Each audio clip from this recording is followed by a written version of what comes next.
اس اللہ نے جو احکامات دیے ہیں ہم اس سے اگر آگے پیچھے کر لیں گے یا اس کے احکامات میں تو میرے محترم دوستوں، بھائی اور بزرگوں، دنیا کے کیمروں سے ہم بچ سکتے ہیں لیکن اللہ رب العزت سے نہیں بچ سکتے۔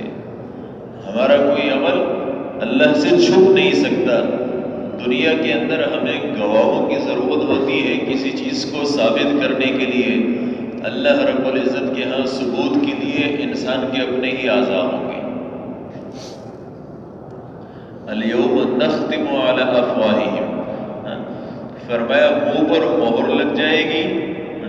اگر ران نے غلطی کی ہوئی ہے تو ران بولے گی، زبان کی غلطی زبان بولے گی، آنکھوں کی غلطی آنکھیں بولے گی، کانوں سے جو غلط سنا وہ کان بولیں گے، شرمگاہ کو غلط استعمال کیا، جتنے اعضاء پاؤں ہیں، پاؤں غلط چلے ہیں وہ پاؤں یعنی گواہی دیں گے۔ انسان کا سارا جسم اسی انسان کے خلاف بولے گا۔ اس لیے انبیاء کرام علیہم السلام کی جو پہلی محنت ہوا کرتی تھی وہ ایمان اور یقین کی ہوا کرتی تھی۔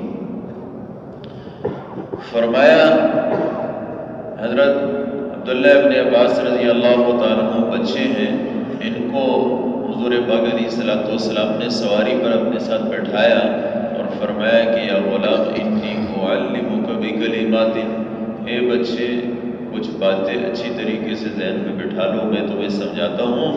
کیا ہے؟ احفظ اللہ یحفظک، اللہ کے دین کی حفاظت کرو اللہ تمہاری کرے گا۔ احفظ اللہ تجدہ تجاہک، اللہ کے دین کی حفاظت کرو گے اللہ ہر جگہ تمہارے ساتھ ہوگا۔ اذا سألت فاسأل اللہ، جب سوال کرو تو ایک اللہ سے کرو۔ لیکن ہم جو ہے وہ سوال میں پتہ نہیں کتنی جگہ بھٹک جاتے ہیں۔ اذا استعنت فاستعن باللہ، اور فرمایا کہ جب مدد چاہو تو ایک اللہ سے چاہو۔ ہم مدد کے اندر ہمیں جہاں دکھائی دیتا ہے کہ بھئی اس سے مدد ہو سکتی ہے اس کی طرف پہلے نمبر پر دوڑتے ہیں، اور اس کے بعد کہتے ہیں یار نفل بھی پڑھ لو۔ ایاک نعبد و ایاک نستعین، اے اللہ ہم تیری ہی عبادت کرتے ہیں، تجھ سے ہی مدد چاہتے ہیں۔ لیکن وہاں پر ہم لوگوں سے مدد چاہتے ہیں اور یہاں نفل میں کہتے ہیں نفل بھی پڑھ لو۔ لیکن یقین وہاں نہیں ہوتا، یقین کہیں اور اٹکا ہوا ہوتا ہے۔ انا عند ظن عبدی بی، فرمایا میں انسان کے ساتھ انسان کے گمان کے مطابق فیصلہ کرتا ہوں۔ یہ ہمارا جو گمان ہے نا، یقین اونچے درجے کی بات ہے، ہمارا گمان بھی صحیح ہو جائے تو بھی اللہ ہماری مدد کے لیے تیار ہے۔ پھر آپ صلی اللہ علیہ وسلم نے فرمایا کہ بھئی اس بات کو اچھی طریقے سے جان لو کہ ساری امت، سارے لوگ جمع ہوئے اور سب نے تمہارے لیے فائدے کا ارادہ کیا۔ اللہ کا ارادہ فائدے کا نہیں ہے، جتنا اللہ کا ارادہ ہوگا اتنا ہی فائدہ دے سکیں گے۔ یعنی امت یعنی لوگ ہمارے فائدے کے لیے استعمال ہو یا ہمارے لیے نقصان کے لیے استعمال ہو، یہ بھی اپنی مرضی سے نہیں کر سکتے ہیں۔ اس کے لیے بھی اللہ چاہیں گے تو ہمیں لوگوں سے فائدہ ملے گا، اللہ نہیں چاہیں گے تو نہیں ملے گا۔ اب جس اللہ کے ہاتھ میں سب کچھ ہے اور وہ اللہ ہم سب کے سارے مسائل بنانے پر قادر ہے، اس اللہ کی طرف توجہ نہیں ہے، اور جہاں ہمارے ذہن اٹکے ہوئے ہیں وہاں سے ہوتا نہیں ہے، وہاں ہم دوڑتے ہیں، فائدہ یہ نتیجہ یہ نکلتا ہے کہ ہماری محنت رائے گا جاتی ہے۔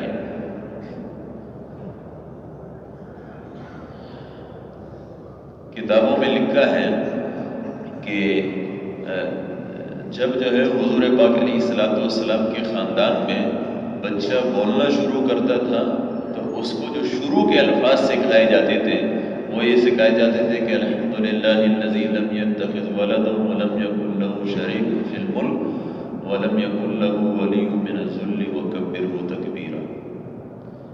اس کا خلاصہ بھی اللہ کی بڑائی ہے۔ بچہ شروع کر رہا ہے، اس کو پہلا سبق اللہ کی بڑائی سنائی جا رہی ہے، اللہ کی بڑائی سکھائی جا رہی ہے۔ سہل تستری رحمۃ اللہ علیہ بہت بڑے بزرگ ہیں، فرماتے ہیں میری عمر 3 سال تھی اور میں اپنے ماموں کے ساتھ سویا کرتا تھا اور وہ رات کو تہجد پڑھا کرتے تھے، میں اس کو دیکھا کرتا تھا، تو مجھے کہنے لگے 3 باتیں ذہن میں بٹھا لو، روزانہ 3 مرتبہ کہو۔ کیا؟ فرمایا اللہ معی، اللہ میرے ساتھ ہے، اللہ ناصر الیہ، اللہ مجھے دیکھ رہے ہیں، اللہ شاہدی، اللہ میرے ساتھ موجود ہے۔ کہنے لگے 3 کے بعد پھر پوچھا کہ بھی کرتے ہو؟ انہوں نے کہا بالکل۔ انہوں نے کہا پھر 5، پھر 7، پھر ایک دن کہنے لگے کہ بتاؤ جو ذات ہر ٹائم وہ مجھے دیکھ رہی ہو اور میرے ساتھ ہو، میرے ساتھ موجود ہو، اس اللہ کی نافرمانی کیسے کی جا سکتی ہے؟ کہنے لگے میرے ذہن میں یہ بات بیٹھ گئی۔ عمر کتنی ہے؟ 3 سال۔ 3 سال کا بچہ ہے، اس کو جو سبق سکھایا جا رہا ہے وہ اللہ کی بڑائی کا سکھایا جا رہا ہے۔ آج میرے محترم دوستوں، بھائی اور بزرگوں، یہی اللہ کی بڑائی اگر ہمارے سامنے کہی جاتی ہے نا، بچپن تو ویسے بھی ہمارا پتہ نہیں کیسے گزرتا ہے، بڑے ہو کر بھی اگر ہمارے سامنے اللہ کی بڑائی بولی جاتی ہے تو ہم کیا کہتے ہیں؟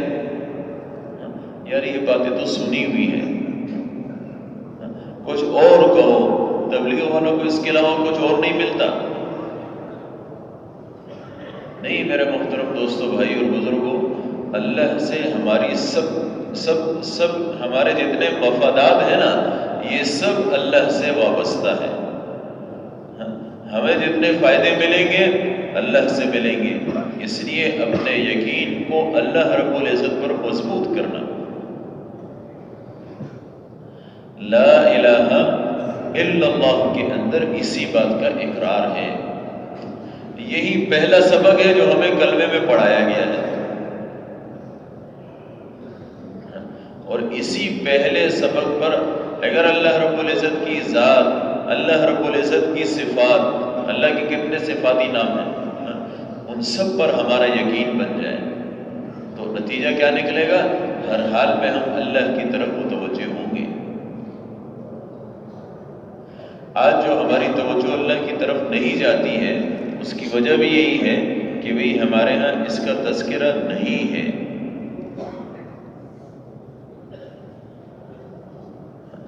تو اللہ رب العزت سب کچھ کرنے والے ہیں، اور اللہ رب العزت ہمارے جتنے مسائل ہیں اس کو بنانے پر قادر ہے، لہذا نتیجہ یہ ہے کہ ہمیں ہر مسئلے میں اپنے رب کی طرف متوجہ ہونا۔ ہمارے پیغمبر صلی اللہ علیہ وسلم جو رحمت للعالمین تھے، انہوں نے ہمیں یہی بتایا۔ ہم کہتے ہیں کہ حضور پاک علیہ السلام رحمت عالم تھے، حالانکہ حضور صلی اللہ علیہ وسلم رحمت عالم نہیں تھے۔ اللہ رب العزت نے آپ صلی اللہ علیہ وسلم کو کیا فرمایا؟ وما ارسلناک الا رحمت للعالمین۔ ایک عالم، رحمت عالم کا مطلب کیا ہے؟ ایک عالم کے رحمت۔ حضور پاک علیہ السلام ایک عالم کے رحمت نہیں تھے، بلکہ جتنے بھی عالم ہیں ان سب کے لیے رحمت ہے۔ کہیں آتا ہے کہ 40,000 عالم ہیں، کہیں آتا ہے 70,000 ہے، ان سب کے لیے حضور پاک علیہ السلام رحمت للعالمین تھے۔ آپ صلی اللہ علیہ وسلم ایسے نہیں تھے کہ انسانوں کے لیے رحمت بنے تھے، آپ صلی اللہ علیہ وسلم فرشتوں کے لیے بھی رحمت تھے۔ آپ صلی اللہ علیہ وسلم جنات کے لیے بھی رحمت ہے۔ آپ صلی اللہ علیہ وسلم جانوروں کے لیے بھی رحمت ہے۔ آپ صلی اللہ علیہ وسلم دنیا والوں کے لیے بھی رحمت اور آخرت والوں کے لیے بھی رحمت۔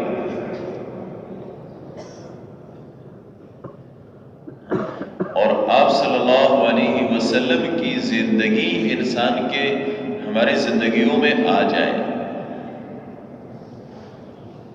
حضور پاک علیہ السلام ہر چیز میں ہمارا ہمارا نقطہ نظر کیا ہو کہ بھئی اس میں حضور پاک علیہ الصلوۃ والسلام نے کیا کیا، صحابہ کے بارے میں کیا آتا ہے کہ اندھیری چھا گئی، کہنے لگے ہم مسجد کی طرف دوڑے، آپ صلی اللہ علیہ وسلم کو دیکھتے ہیں، آپ صلی اللہ علیہ وسلم کیا کرتے ہیں اس میں۔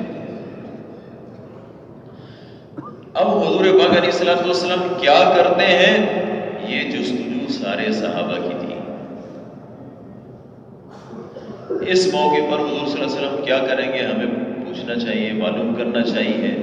اسی طریقے سے ہم سب کی زندگی ہے، اب ہماری جو زندگیاں ہے نا، اس کے اندر ہم آزاد نہیں ہیں، ہمیں کیسے لباس پہننا ہے۔ حضور صلی اللہ علیہ وسلم کی زندگی موجود ہے، جیسے انہوں نے پہنا ہے ویسے پہننا ہے، جیسے نہیں پہنا یا جن کے پہننے سے روکا ہے اس سے رکنا ہے۔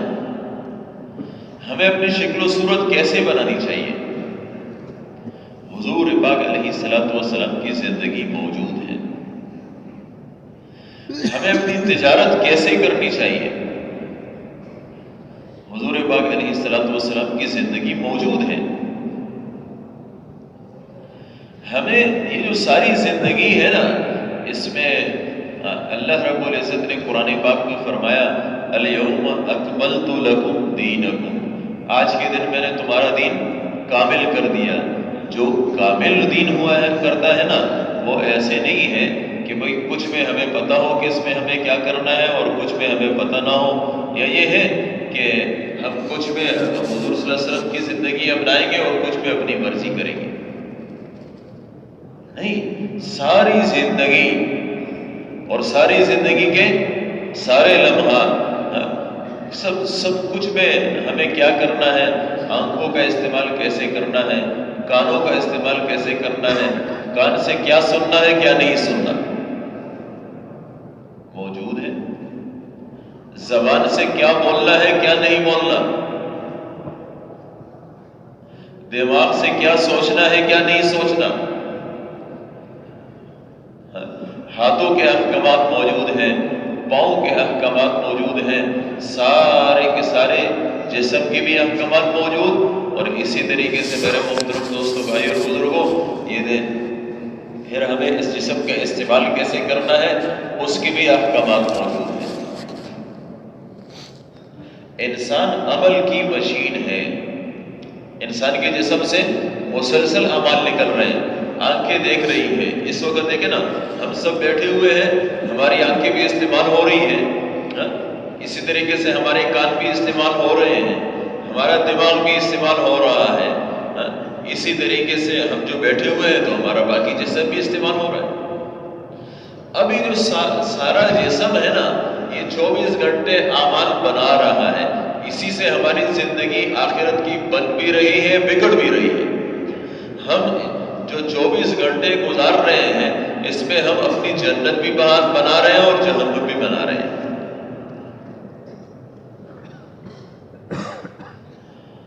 اس زندگی کو صحیح کرنا، صحیح اس وقت بنے گی جب اس میں پیغمبر صلی اللہ علیہ وسلم کے احکامات ہوں گے، غلط اس وقت بنے گی جب اس کے احکامات سے ہٹ کر ہماری زندگی گزرے گی۔ مظاہر حق میں لکھا ہے کہ ایک بہت بڑے عالم تھے، اپنے شاگردوں کو پڑھایا کرتے تھے، لیکن اس طریقے سے پڑھاتے تھے کہ سامنے پردہ ہوا کرتا تھا، دکھائی نہیں دیتے تھے۔ تو ایک شاگرد تھے انہوں نے ان کی بڑی خدمت کی، یعنی اتنی خدمت کی کہ اس استاذ کا دل اس سے خوش ہو گیا۔ تو اس نے کہا بھائی مانگو، تم کچھ مانگتے ہو، تمہارے دل میں کوئی خواہش ہو تو بولو۔ اس نے کہا اور تو میرے دل میں کوئی خواہش نہیں ہے، لیکن صرف یہ خواہش ہے کہ میں تمہیں دیکھنا چاہتا ہوں۔ کئی بازار میں گزرو گے پتہ تو چلے گا میرا استاد جا رہا ہے۔ آج تک تم نے جو مجھے پڑھایا ہے تو پردے میں پڑھایا، میں نے تمہیں دیکھا نہیں کہ تم کیسے ہو کیسے نہیں ہو، میں اپنے استاذ کو کیسے پہچانوں گا۔ تو جو ان کے استاذ تھے وہ رونے لگے، انہوں نے کہا چلو آج تمہاری وجہ سے سب دیکھ لیں گے. پردہ ہٹایا تو شکل گدھے کی. میں نے کہا جب میں پڑھتا تھا تو میں نے ایک حدیث پڑھی تھی کہ اپنے سر کو امام سے پہلے مت, سجدے سے اپنے سر کو امام سے پہلے مت اٹھاؤ, ورنہ اس کا خطرہ ہے کہ تمہاری شکل گدھے کی صورت سے بدل نہ دی جائے. کہنے لگے میں نے سوچا کہ ایسے کیسے ہو سکتا ہے کہ انسان اپنا سر سجدے سے پہلے اٹھائے اور اس کی شکل گدھے سے بدل جائے, ایسے کیسے ہو سکتا ہے. پھر ایک دن میں نے کہا چلو دیکھ تو لوں, اور جیسے ہی امام سے پہلے سر اٹھایا شکل بدل گئی.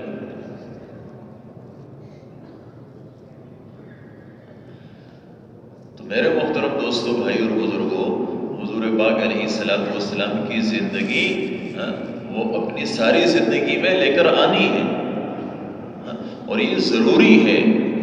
اگر ہم اللہ تک پہنچنا چاہتے ہیں تو اس کے لیے ضروری ہے کہ آپ صلی اللہ علیہ وسلم کی اتباع کی جائے. اللہ نے صاف شرط لگائی, فرمایا ان کنتم تحبون اللہ, اگر تم چاہتے ہو کہ اللہ تم سے محبت کرے, اگر اللہ کی محبت چاہتے ہو تو طریقہ یہ ہے کہ فاتبعونی, تم لوگ میری اتباع کرو, میری زندگی بناؤ. جھوٹ نہیں ہے. اگر حضور صلی اللہ علیہ وسلم کی زندگی پر چلے تو بہت اچھی بات ہے, نہیں چلے تو کوئی مسئلہ نہیں ہے. اور حاجی صاحب فرماتے ہیں نا, ہم سب کے اندر ایک بیماری ہے, ہمیں کیا کہتے ہیں کہ بھئی یہ سنت ہی تو ہے, نہیں کیا تو کوئی مسئلہ نہیں ہے, سنت ہی تو ہے. حاجی صاحب فرماتے ہیں کہ صحابہ جو ہے وہ سنت کو سنت سمجھ کر کرتے تھے کہ بھئی سنت ہے اس لیے اس کو اپناؤ. ہم سنت کو سنت سمجھ کر چھوڑتے ہیں. نہیں, ہر سنت قیمتی ہے, ہر سنت کا زندگی کے اندر ہونا ضروری ہے. یعنی یہ نہیں ہے کہ یہ سنت ہے اس لیے اس کو چھوڑ دو, نہیں, سنت ہے اس لیے اس کو اپناؤ. حضور پاک علیہ الصلوۃ والسلام, اچھا ایک اس میں آتا ہے, روایت میں آتا ہے کہ موسیٰ علیہ السلام جب جو ہے فرعون اور موسیٰ علیہ السلام, فرعون اور جو ہے وہ فرعون کے جادوگر اور موسیٰ علیہ السلام, ان کا مقابلہ ہوا, اور اس کے بعد جو ہے وہ جتنے جادوگر تھے ان کو ہدایت مل گئی اور فرعون ہدایت سے محروم رہا. تو حضرت موسیٰ علیہ السلام نے اللہ پاک سے عرض کی کہ اے اللہ, یہ جتنا وہ تھا یہ سب تھا ہی اسی بات کے لیے کہ اس فرعون کو ہدایت ملے, اور اے اللہ یہ جو جادوگر ہیں جو میرے مقابلے پر آئے تھے ان سب کو تو نے ہدایت دے دی. سب نے کہا قالوا آمنا برب العالمین رب موسیٰ و ہارون, اور اے اللہ اس فرعون کو تو نہیں ملی. تو کتابوں میں آتا ہے کہ اللہ رب العزت نے وحی کی کہ بھئی یہ جو جتنے جادوگر تھے نا یہ سب تیری شکل و صورت بنا کر آئے تھے, اور یہ سب تیری ہے, تیرا لباس, جیسے تو ویسے ان سب نے ویسے ہی اپنے آپ کو بنایا تھا. میری غیرت نے اس کا تقاضا نہ کیا کہ جو لوگ میرے محبوب کی شکل و صورت بناتے ہیں, جو لوگ میرے محبوب کی طرح اپنے آپ کو بناتے ہیں, ان کو میں ہدایت سے محروم کر دوں. اس لیے ان کو ہدایت دے دی, اور فرعون نے ایسے نہیں کیا تھا اس لیے اس کو نہیں دی. اگر میرے محترم دوستوں, بھائی اور بزرگوں, ہم اپنی یعنی جھوٹ ہی صحیح لیکن اپنے آپ اپنی وضاحت اور ہم نے اپنے آپ کو حضور پاک علیہ الصلوۃ والسلام کے سانچے میں ڈھال لیا. حضور پاک علیہ الصلوۃ والسلام رحمۃ للعالمین تھے. اللہ کی ذات سے امید ہے کہ اللہ رب العزت آپ صلی اللہ علیہ وسلم کی وجہ سے ہم پر بھی اپنی رحمت نازل فرما دیں گے, ہمیں بھی ہدایت عطا فرما دیں گے. لیکن شرط کیا ہے؟ قُلْ إِن كُنتُمْ تُحِبُّونَ اللَّهَ فَاتَّبِعُونِي, فرمایا تم لوگ میری اتباع کرو. اور یہ اتباع ساری زندگی میں ہے. نماز ہمیں کیسے پڑھنی ہے؟ اس نماز کے اندر ہمیں حضور پاک علیہ الصلوۃ والسلام کی زندگی کو دیکھنا ہے. صلو کما رأیتمونی اصلی، فرمایا ایسی نماز پڑھو جیسی نماز مجھے پڑھتے ہوئے دیکھتے ہو. حضور پاک علیہ الصلوۃ والسلام، اللہ رب العزت نے حدیث میں آتا ہے کہ حضور پاک علیہ الصلوۃ والسلام نے فرمایا کہ بھئی تم ایسے اللہ کی عبادت کرو جیسے جو ہے وہ اللہ کو تم دیکھ رہے ہو. اور اگر یہ چیز پیدا نہیں ہوتی ہے فَإِنَّهُ يَرَاكَ، کم سے کم یہ بات تو ذہن میں رکھو کہ وہ اللہ تمہیں دیکھ رہے ہیں. ہم نماز پڑھتے ہیں نا، نماز کے اندر ہماری توجہ اور دھیان ایسا ہو کہ بھئی اللہ رب العزت میرے سامنے ہے اور اللہ رب العزت مجھے دیکھ رہے ہیں. نہیں تو اتنا تو کم سے کم استحضار ہو کہ اس وقت اللہ مجھے دیکھ رہے ہیں. میں اگر اللہ کو نہیں دیکھ رہا ہوں، اللہ مجھے دیکھ رہے ہیں. دونوں کا استحضار ہو، بہت اچھی بات ہے. آج ہم نماز پڑھتے ہیں، کیسے نماز پڑھتے ہیں؟ یا اللہ کی اور عبادتیں کرتے ہیں، اس کا دھیان آتا ہے کہ بھئی اللہ کو میں دیکھ رہا ہوں.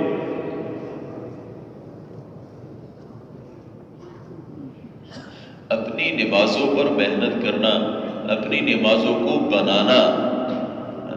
بھئی نماز کیسی عجیب بات ہے کہ حدیث میں آتا ہے مساجد یسجد علی قدم الرحمن، کہ بھئی سجدہ کرنے والا رحمان کے قدموں پر سجدہ کرتا ہے. اور ہم وہی سجدے کے اندر وہی اللہ نہیں ہے، باقی سب کچھ ہے. شیطان ہے وہ ہمیں، اب دیکھیں نا، جیسی دھیان کی کوشش کریں گے نا دھیان بنانے کی، پھر آئے گا وہ فلاں بات یاد کرو، پھر اس کے بعد کیا کریں گے آپ، پھر توجہ اس طرف کریں گے، پھر آئے گا اس طرف. انسان کے جسم میں خون کی طرح دوڑتا ہے. وہ یاد کرو، یہ یاد کرو، یہ کرو، وہ کرو. نماز ہو جاتی ہے، نماز میں اللہ ہی نہیں رہتے. اللہ اکبر سب کی نفی اور ایک اللہ کا اس بات، اور السلام علیکم ورحمۃ اللہ، السلام علیکم، یعنی اس کا مطلب یہ ہے کہ درمیان میں ایک اللہ ہی ہونا چاہیے، باقی کچھ نہیں ہونا چاہیے. اور ہمارے ایک اللہ ہی نہیں ہوتے، باقی سب کچھ ہوتا ہے. تو بھی نمازوں میں ہمارا بڑا مسئلہ ہے. یعنی جس سطح پر ہماری نمازیں ہیں یہ بہت کم ہیں، اور اس میں مزید بہت محنت کی ضرورت ہے. اور اس نماز کے اندر دھیان کو ہمیں یعنی اس کی مشق کرنی پڑے گی. علماء کے پاس جانا پڑے گا، پوچھنا پڑے گا. آج ایک کتاب میں دیکھ رہا تھا کہ بھئی جتنے جو ہے وہ بعض روایتوں میں آتا ہے کہ جتنے قرآن پاک کی جتنی آیتیں ہیں نا، اتنے ہی جنت کے درجے ہیں. اور حافظ ایک ایک آیت پڑھتا رہے گا، اس کو یہ کہا جائے گا کہ جو ہے نا کیا ہے، اس پر چڑھتے رہتے، ہر آیت پڑھے گا درجے پہ چڑھے گا. تو اور تو جنت میں داخل ہوں گے، اور حافظ کا سینہ گویا جنت، جب ساری آیتیں اس کو یاد ہیں تو اس کا مطلب ہے کہ جنت کو اس نے اپنے اندر دھیان کو ہمیں یعنی اس کی مشق کرنی پڑے گی. علماء کے پاس جانا پڑے گا، پوچھنا پڑے گا. آج ایک کتاب میں دیکھ رہا تھا کہ بھئی جتنے جو ہے وہ بعض روایتوں میں آتا ہے کہ جتنے قرآن پاک کی جتنی آیتیں ہیں نا، اتنے ہی جنت کے درجے ہیں. اور حافظ ایک ایک آیت پڑھتا رہے گا، اس کو یہ کہا جائے گا کہ جو ہے نا کیا ہے، اس پر چڑھتے رہتے، ہر آیت پڑھے گا درجے پہ چڑھے گا. تو اور تو جنت میں داخل ہوں گے، اور حافظ کا سینہ گویا جنت، جب ساری آیتیں اس کو یاد ہیں تو اس کا مطلب ہے کہ جنت کو اس نے اپنے سینے میں لیا ہوا ہے. کتنی بڑی بات ہے.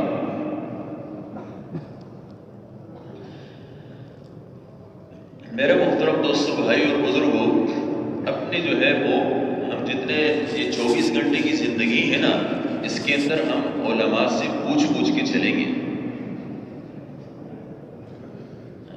بھئی ہمیں اپنی زندگی کے اندر کیا کرنا ہے، کیا صحیح ہے، کیا غلط ہے۔ اور اسی طریقے سے میرے محترم دوستوں، بھائی اور بزرگوں،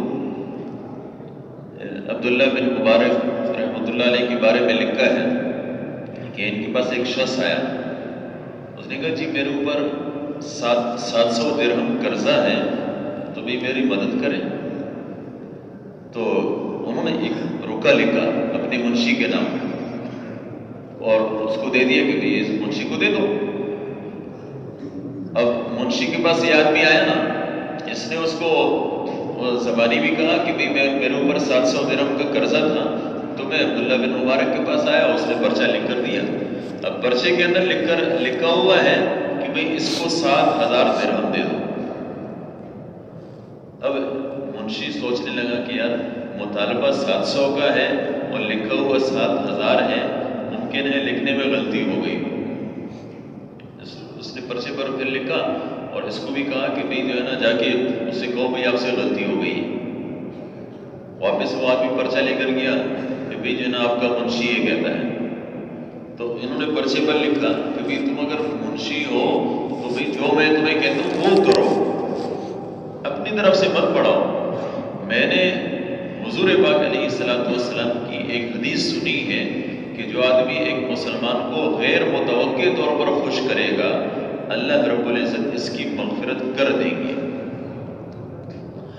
اب جب یہ میرے پاس 700 کے مطالبے کے ساتھ آیا تو مجھے پتا ہے کہ اس کی توقع ہے مجھ سے 700 کی، 700 دوں گا تو اس کا یعنی غیر متوقع طور پر خوش نہیں ہوگا، اس لیے میں نے لکھا کہ بھئی 7000 ملیں گے تو یہ غیر متوقع طور پر خوش ہوگا، میرا کام بن جائے گا۔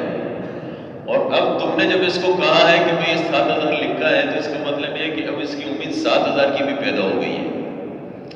اب تمہیں یہ لکھتا ہوں کہ اس کو 14000 دے دو لیکن پھر مت بھیجنا۔ تو میرے کہنے کا مطلب یہ ہے کہ وہ جو سمجھدار لوگ ہیں نا، وہ مسلمان کو خوش کرنے کے چکر میں ہوتے ہیں، اور جو ہم جیسے ناسمجھ ہوتے ہیں نا، وہ کہتے ہیں 10 خبر عورتوں کا چنگوئی سیزا ہو۔ ہاں یعنی بغیر کسی اس کے مولانا طارق جمیل صاحب فرما رہے تھے کہ جو نا ایک آدمی تھا کہ ایک بچہ تھا بے تحاشا رو رہا تھا، کہتے میں نے اس سے پوچھا کہ بھئی کیوں روتے ہو؟ اس نے کہا جی مجھے والد صاحب نے جو ہے نا وہ پیسے دیے تھے کہ جاؤ 1 درجن انڈے لے لو۔ اب وہ مجھ سے انڈے میں نے لیے تو ٹوٹ گئے، گر گئے، اب رو رہا ہوں، گھر میں پٹائی ہوگی۔ اس نے کہا بھئی کوئی بات نہیں، آ جاؤ۔ وہاں سے 1 درجن انڈے لیے اور وہ اس کو دے دیے۔ اس نے کہا وہ کہتا ہے وہ خوش اچھلتا ہوا چلا گیا۔ میں نے کہا میرا کام بن گیا۔ تو میرے کہنے کا مطلب یہ ہے کہ جو سمجھدار ہوتے ہیں نا، وہ مسلمان کو خوش کرنے کے چکر میں ہوتے ہیں۔ اور اللہ معاف کرے، ہم سب پر ایک ایسی جو ہے نا وہ مصیبت آ گئی ہے کہ ہم بغیر کسی اس کے اس سے میری نہیں لگتی، اس سے میری نہیں لگتی، یہ ایسا ہے ویسا ہے۔ حضور پاک علیہ السلام فرماتے ہیں اذا قدرت ان تصبح، فرمایا اگر تم سے ہو سکے کہ تم صبح اور شام ایسے حال میں کرو کہ تمہارے دل میں کسی مسلمان کے بارے میں کوئی میل کچیل نہ ہو، تمہارے دل میں کسی مسلمان کے بارے میں کینہ نہ ہو، بغض نہ ہو، کسی مسلمان سے تمہاری باتیں بد نہ ہو، فافعل، ایسے کر لو۔ وذالک من سنتی، یہ میرے سنت اعمالوں میں سے ہے۔ من احب سنتی فقد احبنی، جو میری سنت سے محبت کرتا ہے وہ حقیقت میں مجھ سے محبت کرتا ہے۔ اور ومن احبنی کان معی فی الجنہ، جو مجھ سے محبت کرے گا یہ جنت میں میرا ساتھی ہے۔ اگر ہم یہ چاہتے ہیں کہ حضور پاک علیہ السلام کا ہم سب کو پڑوس نصیب ہو جائے، حضور پاک علیہ السلام، ہاں تو اس کا طریقہ کیا ہے کہ بھئی ہمارا دل ہر مسلمان کے بارے میں پاک ہو، صاف ہو۔ آپ صلی اللہ علیہ وسلم کی حدیث میں آتا ہے کہ بھئی لوگوں کی باتیں مجھے مت پہنچایا کرو، میں یہ چاہتا ہوں کہ انا اخرج الیکم وانا سلیم الصدر، میں چاہتا ہوں کہ میں جب تمہاری طرف نکلوں تو میرا سینہ سب سے پاک ہو۔ فرمایا جس قوم کے اندر کوئی قطع رحمی والا ہوگا اس پر اللہ کی رحمت نازل نہیں ہوگی۔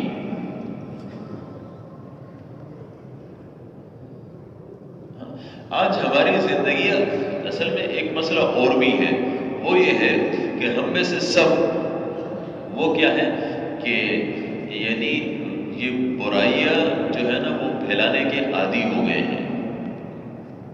اگر کسی مسلمان کو برائی پر دیکھتے ہیں نا اس کا ڈنڈورا پیٹتے ہیں، وہ دیکھو اس نے یوں کیا۔ ایک آدمی کو اب اس نے وہ برائی کی ہے نہیں کی ہے، حقیقت میں کیا مسئلہ ہے کیا نہیں ہے واللہ عالم، لیکن ہم کم سے کم 100 آدمیوں کو جا کے کہیں گے کہ اس نے یوں کیا ہے، اس نے یوں کیا، اس نے یوں کیا۔ کسی کو اچھائی پر دیکھیں گے نا، دیکھو اللہ کی طرف سے حکم کیا ہے؟ بھلائیوں کے پھیلانے کا ہے، برائیوں کے چھپانے کا ہے۔ ہم سب فضائل اعمال میں ایک حدیث پڑھتے ہیں اور بار بار پڑھتے ہیں کہ جس نے مسلمان کی پردہ پوشی کی تو اللہ رب العزت اس کی پردہ پوشی فرمائیں گے۔ پردہ پوشی مطلب اس نے مسلمان کے عیب پر پردہ ڈالا، اللہ اس کے عیوب پر پردہ ڈالیں گے۔ اور جس نے مسلمان کی پردہ دری کی، جس نے مسلمان کو اس کے عیوب کو لوگوں کے سامنے بیان کیا، فرمایا اللہ رب العزت دنیا اور آخرت میں اس کی پردہ دری کریں گے، حتیٰ کہ گھر بیٹھے بیٹھے اس کو رسوا کر دیں گے۔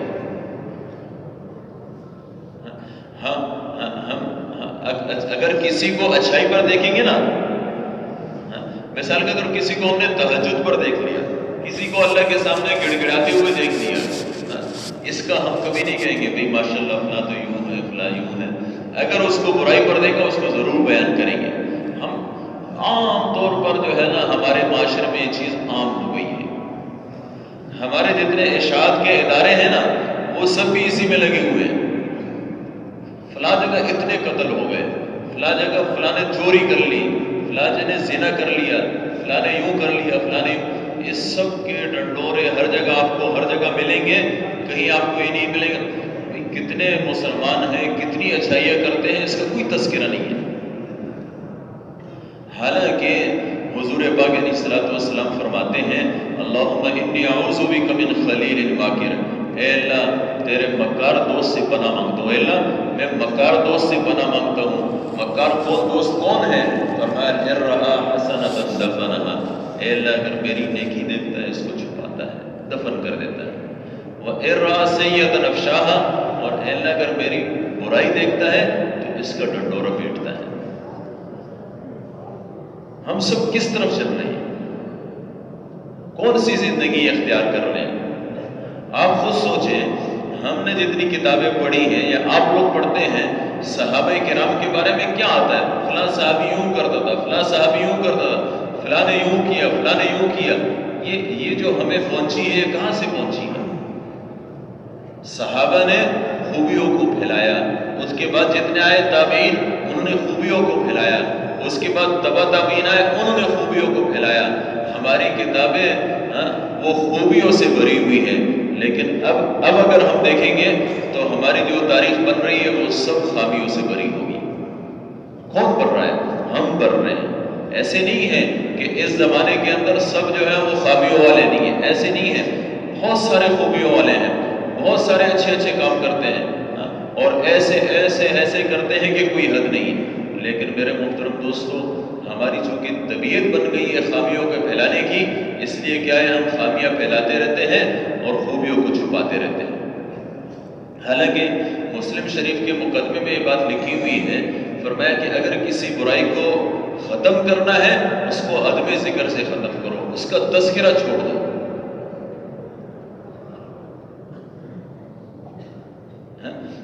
شیطان ہم سب کا دشمن ہے اور اسی نے ہمیں یہ پٹی پڑھائی ہے کہ وہی خامیوں کا تذکرہ کرو۔ پتہ نہیں کتنی جگہوں پر جا کے جو ہے نا ہم کہتے رہتے ہیں، جس مجلس میں بیٹھتے ہیں وہ یہی تذکرہ کرتے ہیں فلاں نے یوں کیا۔ بھائی اس سے کوئی کام ہے کہ نہیں ہے؟ میرے محترم دوستوں، بھائیوں اور بزرگوں، اللہ رب العزت کو مسلمانوں کی خامیوں کا بیان کرنا یہ اچھا نہیں لگتا، مسلمانوں کی خوبیوں کو بیان کرنا اچھا لگتا ہے، اور نہ اللہ رب العزت اس سے خوش ہے، اور نہ ہی میرے محترم دوستوں، بھائی اور بزرگوں، اس میں ہم سب کا کوئی فائدہ ہے، بلکہ سوچنے کی بات یہ ہے کہ یہ سب چیزیں مسلمانوں کو توڑنے کے لیے ہیں، اور اللہ رب العزت کے ہاں مسلمانوں کا توڑنا ہی سب سے زیادہ مقبوض عمل ہے۔ ایک دیکھیں نا، مسلمان کو توڑتا ہے، کیا چیز توڑتی ہے؟ غیبت۔ غیبت کسے کہتے ہیں؟ غیبت اس گناہ کو کہتے ہیں جو حقیقت میں اس آدمی کے اندر موجود ہے، لیکن آپ اس کا تذکرہ کر رہے ہیں کسی اور کے سامنے۔ حقیقت میں جو غلطی اس کے اندر موجود ہے اسی کا آپ تذکرہ کر رہے ہیں، یہ غیبت ہے۔ اس کو اللہ رب العزت نے کیا فرمایا؟ بھائی اپنے مردار بھائی کا گوشت کھانا، یہ خامیوں کا تذکرہ ہے، اللہ نے حرام کر دیا، مسلمان کو توڑ کی چیز ہے، حرام کر دی۔ اچھا، گالیاں دینا، گالی دینے سے مسلمان ٹوٹتا ہے، اللہ نے حرام کر دیا۔ سباب المسلم فسوق، جو آدمی مسلمان کو گالی دیتا ہے یہ فاسق ہے۔ جو آدمی مسلمان کو گالی دیتا ہے اذا خاصم فجر، فرمایا یہ منافق کی نشانی ہے۔ اللہ رب العزت نے شراب کو حرام کیا، کیوں حرام کیا؟ اس کی بہت ساری وجہ ہیں۔ قرآن پاک میں جہاں پر اللہ رب العزت نے شراب کی حرمت کی آیت نازل فرمائی ہے، وہاں پر فرماتے ہیں انما یرید الشیطان ان یوقع بینکم العداوۃ والبغضاء، فرمایا شیطان کا ارادہ یہ ہے کہ تمہارے درمیان بغض اور عداوت کو ڈال دے۔ جو آدمی شراب پیے گا اس کی دماغ اس کی عقل چلی جائے گی، جب عقل چلی جائے گی تو وہ بکواس بکے گا، اور اس کا نتیجہ کیا ہوگا؟ مسلمانوں میں توڑ پھوڑ اور مسلمانوں میں دشمنیاں ہوگی۔ اللہ نے فرمایا شیطان یہ چاہتا ہے، حرام ہے شراب۔ جو چیز مسلمانوں کے درمیان توڑ کا سبب بنتی ہے اللہ نے سب کو حرام کر دیا۔ آج اللہ معاف کرے اسی چیز کے اندر ہم لگے ہوئے، جس محلے کے اندر جائیں اور جہاں بھئی جو پرانے ساتھی ہیں یا نئے ساتھی ہیں یا جو بھی ہے، پتہ نہیں کتنی لوگوں سے باتیں بند ہیں، میری اس سے نہیں لگتی، یہ اس سے نہیں لگتی نا۔ بھئی مسلمان رحماء بینہم، فرمایا یہ آپس میں بھائیوں کی طرح ہے۔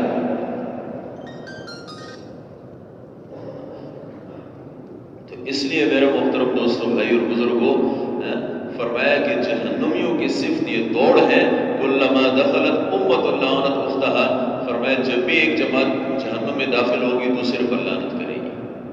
اور جنتیوں کی صفت کیا ہے؟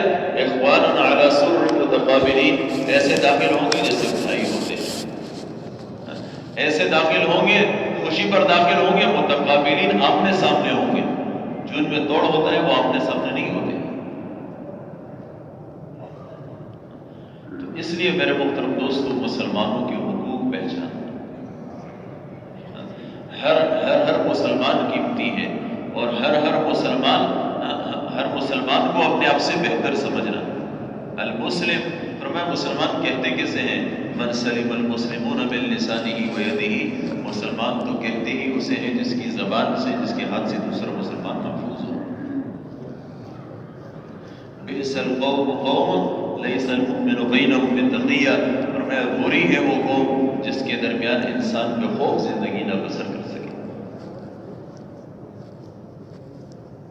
خوبیوں کو پھیلائیں گے، خوبیوں کو بیان کریں گے، خوبیاں پھیلے گی، خامیوں کو بیان کریں گے، خامیاں پھیلے گی۔ جس چیز کو بیان کریں گے وہی پھیلتی رہے گی۔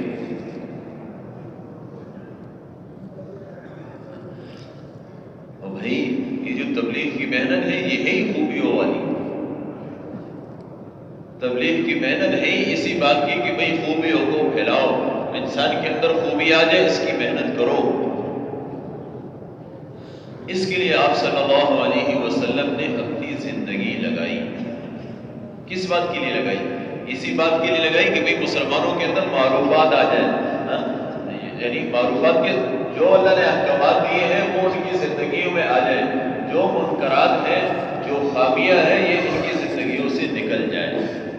جو لوگ ایسا کرتے ہیں فرمایا وَلْتَكُن مِّنكُمْ، تم میں ایک ایسی جماعت ہونی چاہیے جو یأمرون بالمعروف وینہون عن المنکر، امر بالمعروف نہی عن المنکر، خوبیوں کو پھیلائے برائیوں سے روکے، معروفات کا حکم کرے اور منکرات سے روکے. فرمایا جو یہ کریں گے اولئک هم المفلحون، یہی لوگ کامیاب ہوں گے.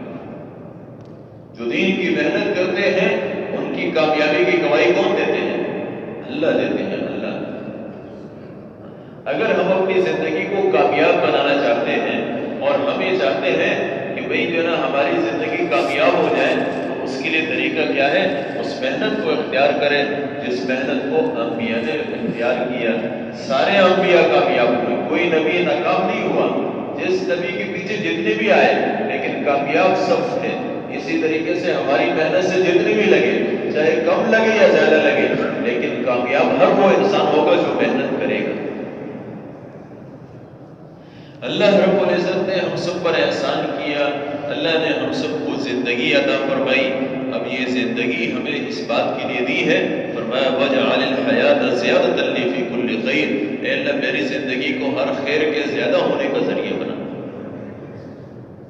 تو زیادہ ہونے کی، خیر کے زیادہ ہونے کا ذریعہ کیسے بنے گی؟ جب ہم اس کے اندر اپنے اوقات کو فارغ کریں گے، اللہ کے راستے میں نکلیں گے. مسلمان کو قتل کرنا کتنا بڑا گناہ، اور پھر 99 آدمیوں کا قاتل، اس کی بھی اللہ رب العزت نے اس پر مغفرت فرما دی کہ بھئی اللہ کے راستے میں نکلا ہے. اگر ہم اپنے گناہوں کو بخشوانا چاہتے ہیں، جو ہم سے ہو گیا وہ تو ہو گیا. اب یہ ہے کہ اگر ہم یہ چاہتے ہیں کہ بھئی ہمارے گناہ بخشے جائیں، تو فرمایا کہ ہجرت کرنا یہ سارے گناہوں کو مٹا دیتا ہے. دوسرا یہ ہے کہ فَمَنْ كَانَتْ هِجْرَتُهُ إِلَى اللَّهِ وَرَسُولِهِ، فرمایا جو آدمی ہجرت اللہ اور رسول کے لیے کرے گا اس کو اللہ اور رسول ملے گا. اگر ہمیں چاہتے ہیں کہ اللہ کے احکامات اور پیغمبر کے طریقے ہماری زندگی کے اندر آ جائیں، کہ جو پچھلے ہم نے جو کچھ کیا ہے وہ جو ہے مٹ جائے، تو اس کا طریقہ کیا ہے؟ ہم اللہ کے راستے میں نکلیں. آج اللہ معاف کرے ہم سب کی زندگی کچھ ایسی بن گئی ہے کہ ہم لوگ کیا کر رہے ہیں؟ اپنے بہت سارے ساتھیوں نے ہمارے 4 مہینے لگائے، اور ان پر کتنی کشتے ہوئے، اور اس طریقے سے ان پر کتنی محنتیں ہوئی. آج بھائی بہت سارے ایسے جو چلے جن سے رہ جاتے ہیں، بھائی ان کی فکر کون کرے گا؟ دیکھیں ایک حضرت عمر فاروق رضی اللہ عنہ کے زمانے میں جبلہ بن ایہم غسانی، یہ جو ہے یعنی عیسائیوں بادشاہ تھا، عیسائی تھا. یہ مسلمان ہوا ہے، مکہ میں آیا، طواف کر رہا تھا. طواف کرتے ہوئے اس کی جو لنگی تھی نا، وہ ایک عام آدمی تھا، اس کا پاؤں اس پر پڑا اور اس کی وجہ سے اس کی جو لنگی تھی کھل گئی. تو اس کی وجہ سے اس نے جو ہے نا اس کو جلدی جلدی باندھا، اور جس آدمی کا پاؤں پڑتا اس کے ایک تپڑ مارا. اب جب تپڑ مارا نا تو وہ آدمی حضرت عمر فاروق رضی اللہ عنہ کے پاس گیا. حضرت عمر فاروق رضی اللہ عنہ اس کو بلایا. اس نے کہا بھائی تم نے جو ہے نا ایسے کیوں کیا؟ اس نے کہا جی ایسے ہوا تھا. اس نے کہا بھائی یہ تو ہو ہی جاتا ہے، اس نے جان بوجھ کر تو ایسا نہیں کیا تھا. تم نے تپڑ مارا ہے نا، یا تو اس کے بدلے میں تمہیں تپڑ لگے گا، اور یا تم اس کو فدیہ جس طریقے سے ہو اس کو راضی کرو. اس نے کہا میں بادشاہ ہوں، بادشاہ، غسان کا بادشاہ. اس نے کہا بھائی ہمارے ہاں تو بادشاہ اور غیر بادشاہ برابر ہے. خلاصہ یہ ہے کہ وہ چھپ کر نکلا اور واپس چلا گیا، اور جا کے جو وہ پھر وہی عیسائیت میں داخل ہو گیا، کافر ہو گیا. وہ لوگ بھی خوش ہو گئے کہ بھئی ہمارا بادشاہ بھی مل گیا، اور پھر اس کے بعد دوسری بات یہ ہے کہ پھر اپنے مذہب میں بھی آ گیا. لیکن اسلام ایک حقیقت ہے. اب یعنی جب وہ اسلام گیا تو اس کے دل کا جو اطمینان ہے وہ بھی گیا.